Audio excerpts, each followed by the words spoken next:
हरियाणा के रेवाड़ी में भारतीय food and agriculture chairman doctor MJ Khan पहुंचे, जहां उन्होंने बिना केमिकल पैदावार करने वाले किसानों से मुलाकात की। उसी दौरान चेयरमैन ने किसानों के फसल का जायजा लेकर उन्हें आवश्यक दिशा निर्देश दिए।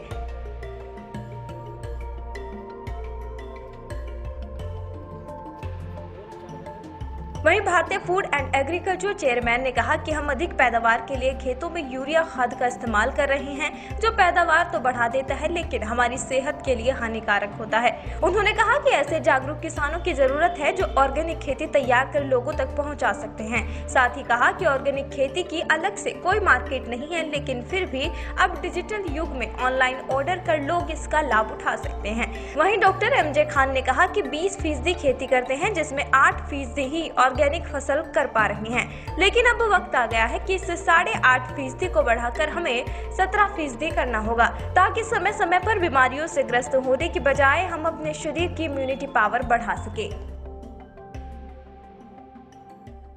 जिन फसलों का एमएसपी निर्धारित है, सरकार जो खरीदती है उसमें हम इनको भी बेच सकते हैं, लेकिन ये तो और ज़्यादा रेट पे बिकने वाली फसलें हैं। यदि हमारे ग्राहक का पूरा कॉन्फिडेंस होगा कि संजय जी ने जो फसल पैदा की है वो टोटली ऑर्गेनिक है, तो जो नॉर्मल जो हमारी फसल होती है उसकी बजाय तो रेट वैसे ही बहुत ज़्यादा मिलता है इसका।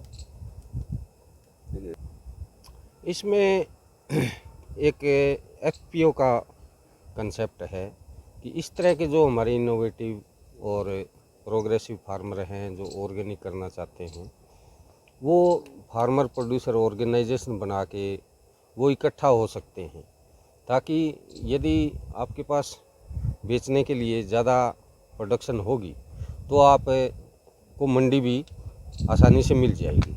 अब अकेला किसान ऑर्गेनिक पैदा कर रहा है, वो उसको अलग से ले जाके कहीं बेच नहीं पाता।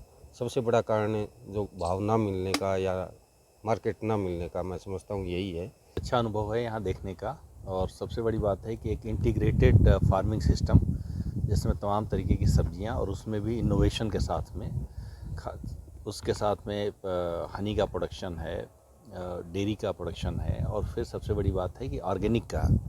तो ये एक बड़ा अचीवमेंट है और मुझे लगता है कि हिंदुस्तान को ऑर्गेनिक के क्षेत्र में, ऑर्गेनिक फूड में एक दुनिया की लीडरशिप की पोजीशन लेनी चाहिए।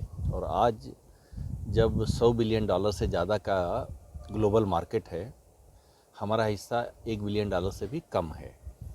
तो अगर खेती का देखें तो हमारा 8.5% की विश्व की कृषि अर्थव्यवस्था में योगदान है। तो ऑर्गेनिक में तो हमारा 8.5 की बजाय 17% होना चाहिए, अभी है 0.7%। तो इसमें बहुत काम करने की ज़रूरत है, और मुझे लगता है कि संजय यादव साहब जैसे एक पढ़े लिखे इनोवेटिव माइंड रखने वाले लोग जब खेती में आएंगे तो नए नए आयाम इसमें जुड़ेंगे।